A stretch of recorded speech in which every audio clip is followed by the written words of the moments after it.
It's a chiffon, right? Yeah, that's right. Chiffon Chevalier. I was gonna say chandelier. Chevalier, like a knight. Tell me about the VTuber that you're making, because right now you're just a face, right? Right now I'm just a set of eyes. So my character's actually just inspired by Yu-Gi-Oh card. I've been playing Yu-Gi-Oh like in the past, and I stopped playing, and I'm just like this card I just really love because the archetype of the card is just really fun. They're called Madolches, which are an entire set of Yu-Gi-Oh cards that are themed around food puns. So is your character gonna be like anything to do with food, or is it just? Yeah, my character is a chiffon cake that is a knight. So I was like, oh, chiffon, that's a name, right? And then I looked it up. I'm like, oh, it's an androgynous name. Great. And then I find out that, oh, chiffon also means silk. So my character is like a visual pun of a personified cake that has a knight's cloak that's made out of silk. And so your set of eyes at the moment. Did you make that yourself? Oh no, my lovely 2D mom and also my 2D dad, because she was also doing the rigging for me. Ripu-kun. She's also I'm amazed she actually was willing to do this. She is also the character designer for it, because I just handed her the Yu-Gi-Oh card and said, "Go nuts." Wait a second. So does the designer would be considered the mom and the rigger would be the dad? The person that does the artwork is usually considered the mom, and then the person that does the rigging is the dad. But like the character designer, I don't know what they're called, but I just handed her the Yu-Gi-Oh card that I was inspired by. I was like, I wanna be a candy knight. Make me a candy knight. And I was like, here you go. And then she just went nuts with the design, and I'm like, shut up and take my money. Here you go. So how far out are you from being a full body? I am actually commissioned her for a full body of the character. I already have like the full design of the character, but she's needs to finish one prop, and that's my character's sword. I already sent her some like reference information on what it is that I was wanting. It's actually a giant Zweihänder that's made out of candy canes, popsicle sticks, and cake. Oh, I was wondering. So now it's all making sense, because I was like, I checked out your stream a little bit, and I was like wondering why you were in Candyland. Yeah, my character exists in like a Candyland fantasy. Yeah, that's right. So as far as VTubers go, like, do you have like a VTuber inspiration? Like a VTuber, like, who's your favorite VTuber, I should say? Honestly, I don't actually really watch that many VTubers until I decided to try doing this. I see plenty of clips of VTubers, certainly, especially a lot of the HoloLive ones. But the reason I decided to start was a few of my friends, after I moved away from SoCal, they said, "Hey, you're still building stuff. I also make props for like cosplays, right? Okay. And I do a lot of weird like small mods on a lot of the stuff that I have modding Nerf guns. Recently, I did a mod on some acrylic light up stands, and they were like, "Hey, you should stream that stuff because I want to be able to see it. I want to watch you build your stuff. I think other people would like to see that." And I'm like, "That sounds cool, sure." But then it turns out, I already knew this, but I have 3 friends that are actually already VTubers, smaller VTubers. I now consider them my senpais for this, and their names are Mirinth, Ayame, and Kwanzi. And tangentially, Emu the artist, I only met her, like, you could say as an acquaintance. We have a mutual friend when I was down in SoCal. So I was like, hey, you know what? If I'm going to start streaming because I want to show my friends how I build my stuff, why not get a VTuber? That sounds pretty cool. So are you going to do like a hand cam or something? Oh, no, I already have several streams of me, like, in person building stuff. Okay. I do the hand cam stuff when it's like small enough to be on a table, but recently I've been trying to make a sword that's like 6 feet long. So it's a big boy, and you can't do the hand cam with that, especially when you're doing like the scaling for this thing. Yeah. Oh my god. Yep. Yeah, I have to be in person for that, and just picking this thing up, it's like I have to be like full body camera for that. So that's just going to be part of it. So you've been okay with showing your face on stream for like since before being a VTuber and all that, right?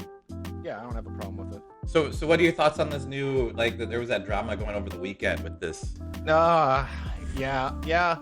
Well, I mean, with me, it's it's sort of part of what it is that I do that makes it necessary for me to show my face. So for me, it's like this was not a decision out of that. I was already doing it because I need to.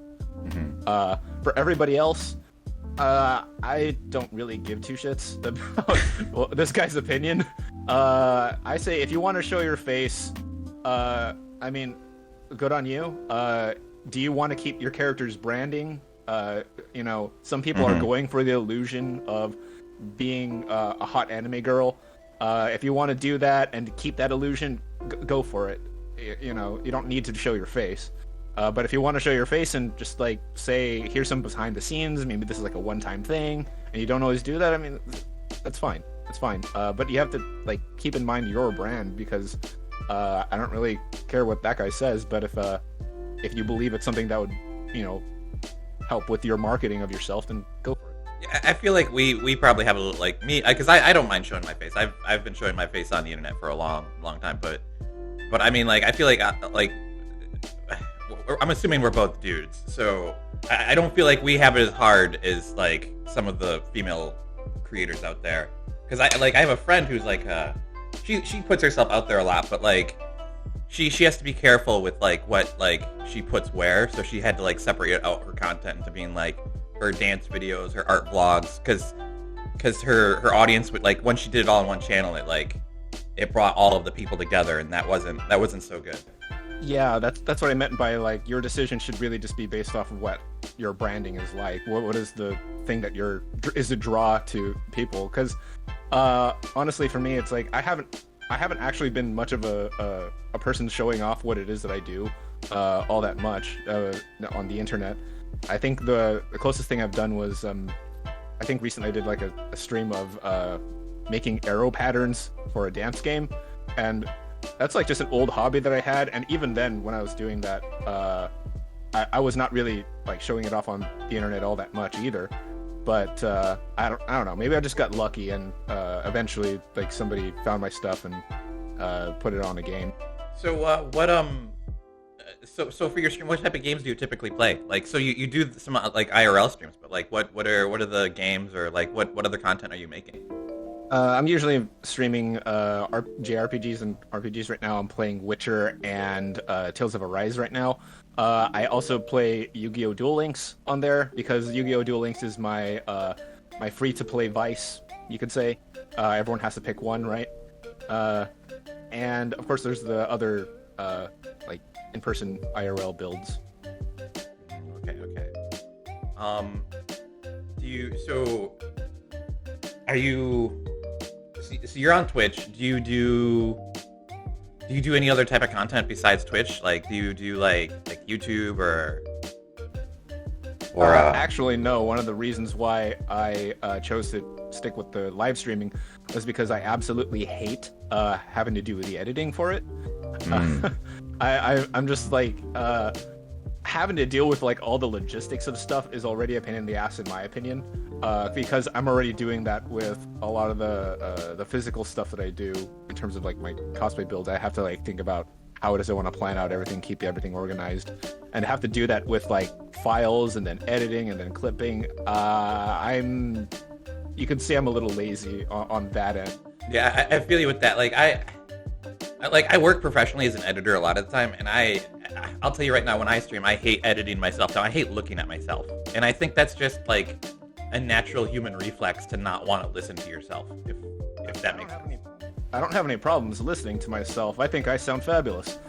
Yeah, but I mean, like, like going through your own stream, because you were there, right? So it's just like, it's like this weird, like, mental block, I think, in terms of like, because you could probably talk about your stream all day long, but then like sitting down and having to watch yourself sometimes can be like a little draining. I guess it's just a little different for me, because watching my own stuff, yeah, I don't really enjoy it, of course, because it's like I was already there, like you said, but at the same time, it's I don't know, it's not where it is that I find the joy of it. I think the fun of trying to do things with a live stream is when somebody comes into the chat and starts, giving something to bounce off of, having a conversation while you're trying to do something is, I think, where it is. It's most fun for me in terms of trying to do live streams. I don't get a whole lot of views or people in chat right now, but the times that it does happen, it's amazing. I love doing that. It's fun. I see. I sort of feel that way about like YouTube videos, because like I'll have YouTube videos and not every single one will be like a smash hit, but then there will be the one video that gets like a bunch of comments and people will love it, and it's just like it's like the video that keeps on giving. I guess with live streaming it's more like the day of, like you're in the moment and then someone comes in, someone's talking to you, and it's kind of like a good. It's definitely more social than like a YouTube video. Okay, well, I think that's all. That's all I needed for today. Your video that I put together was kind of short because it was such a. I mean, they only have eyes. Yeah. So you'll have to come back to me once you get like a full body or something, so I can do so, or you get some fan art. If you could make some fan art, that'd be much better.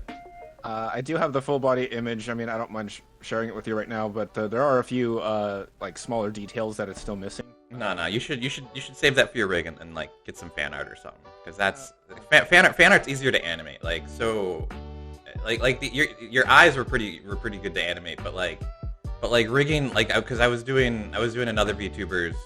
They like sent me their model and I was like animating their model, and it's just kind of like it's kind of a pain to like animate a model as opposed to like fan art, because with fan art it's like a dynamic pose instead of just like someone standing there staring at you. I guess you got a little bit of something else to play with other than just like T poses, right? Yeah. You want to see them in motion so that you can kind of feel like, oh, let's show them that motion. Let's show them that whoosh in their cape or whatever. Yeah. Well, do you want to plug your stuff, like your Twitch and what's your your handle or something? My handle is Chiffon Chevalier. And I think on Instagram I'm still going by my original name, which was AMV Cosplayer. By the way, AMV is like just my name. It's my initials. I was like, you're cosplaying his music videos? No, AMV is literally just my initials. That's all it is. Real life initials. And honestly, any internet sleuth could probably just figure out my name. Honestly, it's not that hard. It really isn't. But yeah, it's just my original name was just AMV because that was just my initials. Going way back to like arcade tags. When you get a high score and you need to like punch in your like 5 letters. I just put in my initials every time. Okay. I always put in. It's really bad. I always put in sex whenever it asks me for my initials. Oh yeah. Okay, so you're one of those. Okay. I don't because it's I feel like whenever I find an arcade machine, I'm never gonna come back to that arcade machine again. So it's just gotta leave the joke and then leave. Oh yeah, I think most people just put and that's it. Well, thanks for talking to me. And I'll be sure to come check out your stream.